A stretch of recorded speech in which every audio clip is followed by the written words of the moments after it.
कानी बहू। किशोरी लाल जी के बेटे राघव की शादी की बात जगह जगह चल रही थी, लेकिन किशोरी लाल जी को कोई लड़की पसंद ही नहीं आती थी। और उसकी एक ही वजह थी, किशोरी लाल जी का लालची होना। उनको लड़की वालों से मोटा दहेज चाहिए था और इसी चक्कर में एक दिन वो एक बहुत पैसे वाले के घर अपने बेटे का रिश्ता लेकर पहुंचे। उस आदमी का नाम था ओम प्रकाश।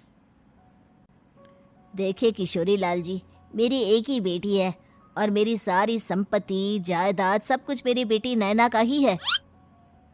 पापा, नाम से लगता है बहुत खूबसूरत होगी। कितना अच्छा नाम है ना, नैना। ओ, वैसे बात तो सही है आपकी। अब इतना पैसा है, जमीन जायदाद है, इकलौती बेटी, आप भी क्या करेंगे? सब कुछ उसे ही देंगे ना। बिल्कुल ठीक पहचाना आपने। बस बेटी की शादी और सारी जायदाद उसके नाम। पापा, बिना देखे हाँ कर दीजिए ना। इतना अच्छा रिश्ता फिर कहाँ मिलेगा? माला माल हो जाएंगे हम। मैं अपनी बेटी को बुलाता हूँ। अरे नहीं नहीं नहीं नहीं, आपकी बेटी का नाम नैना है, सुनकर ही लगता है बहुत सुंदर होगी। रहने दीजिए अंकल, मैं तो आपकी बेटी के नाम से ही इतना खुश हो गया हूँ कि उसे बिना देखे शादी करने को तैयार हूँ। अब तो मैं उसका चेहरा सीधे शादी के बाद ही देखूंगा। और इस तरह राघव नैना का चेहरा नहीं देखता और उससे शादी कर लेता है।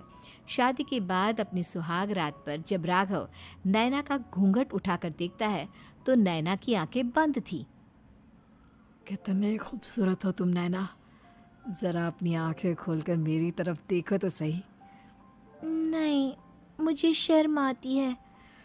अरे, मैंने तुम्हें शादी से पहले भी नहीं देखा, और अब अगर तुम आंखें खोलकर मुझे देखोगी भी नहीं तो मुझे अच्छा कैसे लगेगा?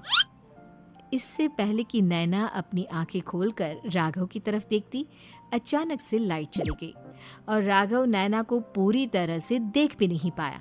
अगली सुबह नैना राघव के लिए नाश्ता बनाकर लेकर आई। अरे ये क्या, आधा पराठा सेका हुआ है और आधा बिल्कुल कच्चा। ये तुमने क्या किया नैना? बहू, तुमने क्या आधा पराठा तवे से नीचे लटका कर रखा था, जो आधा सेका है और आधा कच्चा? मुझे जितना दिखेगा उतना ही तो सीखूंगी ना पापा जी। जहाँ जहाँ मुझे नजर आ रहा था वहाँ मैंने सीख लिया, जहाँ जहाँ नहीं दिखा वहाँ कच्चा रह गया होगा। इसका क्या मतलब है? ये कैसा मजाक कर रही है तुम? अरे बहू, तुमने इतना लंबा घूंघट क्यों लगाया हुआ है? देखो, हमारे घर में बहुओं को बेटी की तरह रखा जाता है, और फिर तुम तो इतना सारा माल लेकर आई हो।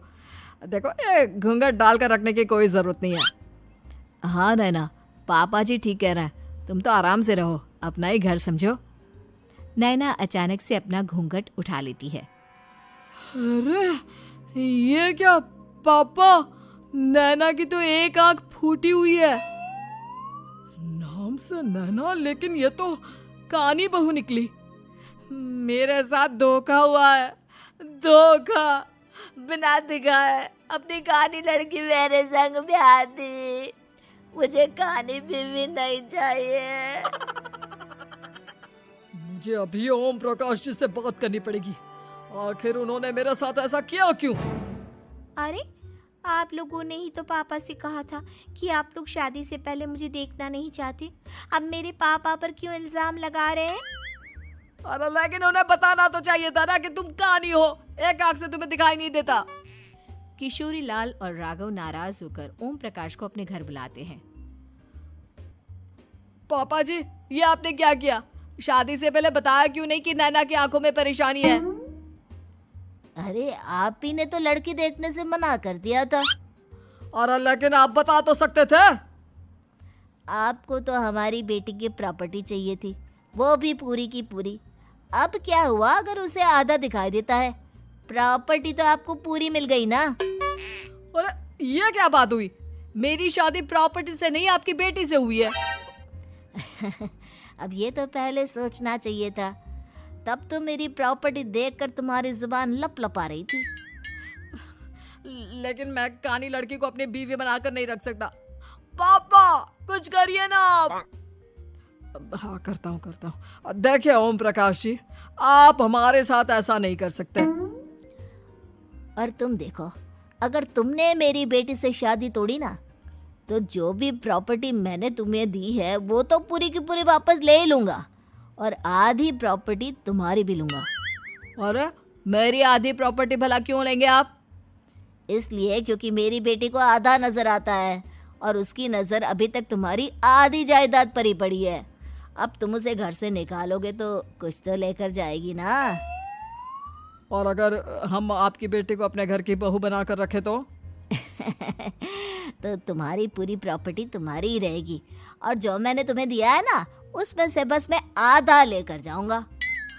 अरे लेकिन अब आप अपनी दी हुई प्रॉपर्टी में से आधी वापस क्यों लेकर जाएंगे? अगर मैं आपकी बेटी को अपनी पत्नी बनाकर रखने को तैयार हूं तो? इसलिए ताकि भविष्य में अगर तुम मेरी बेटी को धोखा दो तो उसके पास कुछ तो रहे जो पति का हो। वैसे मेरे पास तो बहुत कुछ है, लेकिन अपने पति की कोई निशानी तो उसके पास होनी चाहिए ना। अब अगर तुमने मेरी बेटी को कहानी कहा तो तुम्हें प्रॉपर्टी भी कहानी ही मिलेगी, पूरी नहीं। जमाए राजा। किशोरी लाल और राघव समझ चुके थे कि वो बुरी तरह फंस चुके हैं और अब उनके पास वहां से निकलने का कोई चारा नहीं है।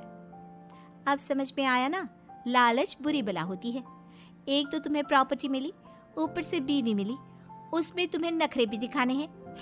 आए बड़े, चुपचाप बैठो दोनों। कुछ दिनों के बाद नैना राघव की कार लेकर बाजार घूमने निकलती है और जब कार लेकर वापस आती है, ये क्या? एक तरफ से मेरी गाड़ी पूरी खराब हो चुकी है।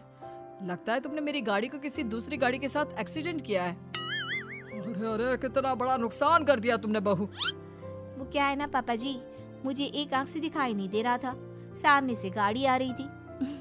मुझे तो सिर्फ आधा ही दिखाई दिया और वो गाड़ी मेरी कार से रगड़ते हुए निकल गई। अब मैं क्या करूं बताओ? आप इसे ठीक कराने के पैसे कौन देगा? तुम्हारे पापा? तुमने मुझसे इस तरह से बात की? अभी रुको। नैना राघव की शिकायत ओम प्रकाश को कर देती है। देखो राघव, अब जो मेरी आधी प्रॉपर्टी तुम्हारे पास थी ना, उसमें से आधी और मैं लेकर जाऊंगा, क्योंकि तुमने मेरी बेटी को डांटा। अरे नहीं नहीं पापा जी, गलती हो गई, माफ कर दो। गलती की तो कोई गुंजाइश ही नहीं। अगली बार मेरी बेटी को डांटा तो बची हुई आधी में से आधी और ले जाऊंगा। लालच के चक्कर में हम दोनों ने बहुत बड़ी गलती कर दी बेटा। एक तो तुम्हें कानी बहू मिली और ऊपर से जो माल मिला वो भी काना। इस तरह राघव की हर एक गलती पर ओम प्रकाश उसकी प्रॉपर्टी का आधा आधा हिस्सा लेकर अपना सारा माल वापस ले गया और राघव को कानी बीवी से काम चलाना पड़ा। भाई लालच वाकई में